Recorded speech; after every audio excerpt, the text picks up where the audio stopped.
choice but to transport it with an enclosed or a flatbed trailer, which costs more money. But all in all, I can't complain because this vehicle is extremely unique and I get a lot of positive attention when I'm driving it around. Sadly, being in South Florida, there is no roof, and that's a very big burden. I've been getting rained on for like 3 days straight. However, it's fun on all the other days that it's not raining. There is a stereo system in there. I did add this little plastic piece because when the sun is shining bright, it is tough to see the navigation because it does get a little pixelated when you have water on the display. So as you can see, you have a 5-speed, you have reverse right here in the back right, and it is just a 5-speed. You have your e-brake and your turning signals. It comes with 2 seat belts, so that's a plus, but I did buy different seat belts.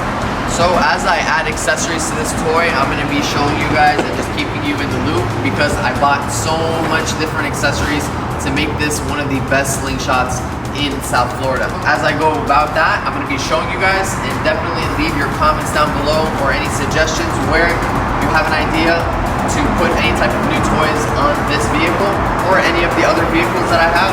Definitely let me know and I will check it out. This section of the vehicle, I've realized that it's always catching people by surprise that there is a tiny rear backup camera right here. I'm sorry that it's a little dirty, but this is South Florida and it's been raining non-stop, so it's not a big deal, and forgive me for that. But this is the rear backup camera, and believe it or not, it's very helpful, especially because you have 2 blind spots behind the driver and passenger side when you're backing up. Here you have a plug. This is gonna help you if you ever want to add LED strips or anything that is connected to your back tail lights. Like I said, you have your blinkers over here, so it's very visible. And then right up here over the left back light, this is where the gas goes in. So I haven't really looked into what octane gas this vehicle is supposed to be taking. However, I just put 91 or 93 in all of my vehicles because I own them and they're no longer things that I lease. If you notice right here, you have the Slingshot SL. This vehicle or autocycle comes in 3 different models. There is the S, which is the baseline, the SL, and the SLR. Unfortunately, I don't know too much about the differences between them, but I do know for sure that throughout the different models, the back tire gets wider. So here for the SL model, we have the 255. It's a pretty wide tire and it spins fantastic. It's so predictable, and also it's just 1 tire, so when you need to replace it, it's just 1. As long as you haven't been taking the corners too hard on the front side, you should only need to replace the back side. So you got 255 here. I know on the SLR it's a 305, so that's one of the main differences. So I bet a bunch of people are wondering what type of engine is in here, and even for the first 48 hours of me owning this vehicle, I didn't even know. Some people said 600 cc's, some people said 800, and I was just like, yep, and I never truly knew, but you're gonna be shocked to find out what's actually under the hood. Check out this inverted opening hood. So there's the lever right over here in between the 2 eyes. Push that down, come over here. So that's right, it's a 4-cylinder. It's got a baby car in here.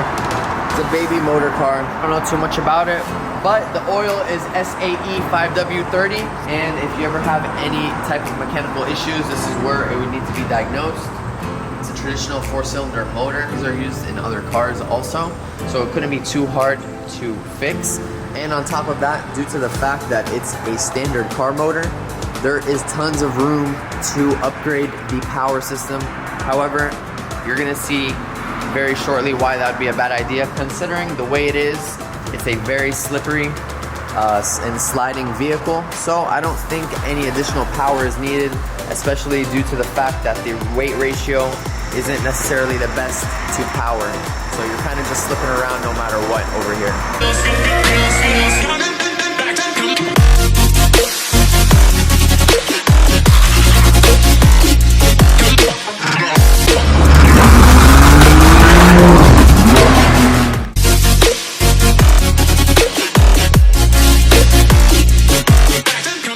Alrighty guys, so that's gonna be it for today's video.